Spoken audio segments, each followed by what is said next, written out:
Dakota means friend, friendly. The people who gave that name to the Dakotas have sadly never been treated as friends.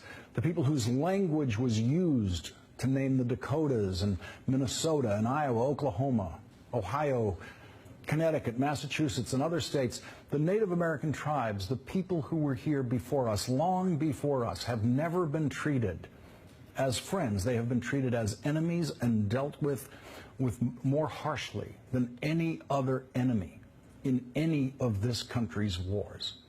After all of our major wars, we signed peace treaties and lived by those treaties. After World War II, when we made peace with Germany, we then did everything we possibly could to rebuild Germany. No Native American tribe has ever been treated as well as we treated Germans after World War II. Donald Trump and his supporters now fear the country being invaded by foreigners who want to change our way of life, a fear that Native Americans have lived with every day for over 500 years.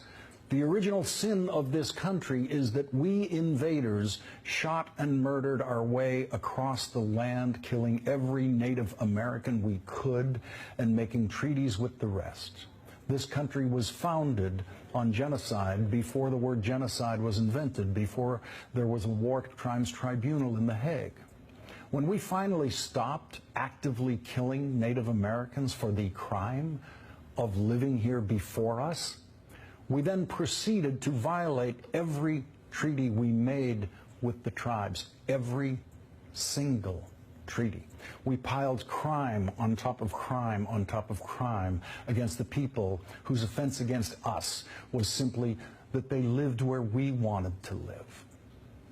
We don't feel the guilt of those crimes because we pretend they happened a very long time ago in ancient history, and we actively suppress the memories of those crimes. But there are people alive today whose grandparents were in the business of killing Native Americans. That's how recent these crimes are. Every once in a while, there is a painful and morally embarrassing reminder, as there is this week in North Dakota, near the Standing Rock Sioux Reservation, where hundreds of people have gathered and camped out in opposition to an interstate pipeline being built from North Dakota to Illinois. The protest is being led by this country's original environmentalists, Native Americans. For hundreds of years, they were our only environmentalists, the only people who thought that land and rivers should be preserved in their natural state, the only people who thought a mountain or a prairie or a river could be a sacred place. Yesterday, a federal judge heard arguments from the tribes against the federal government's approval of the pipeline and said he will deliver his decision on whether the pipeline can proceed next month. There are now over 90 tribes gathered in protest of that pipeline.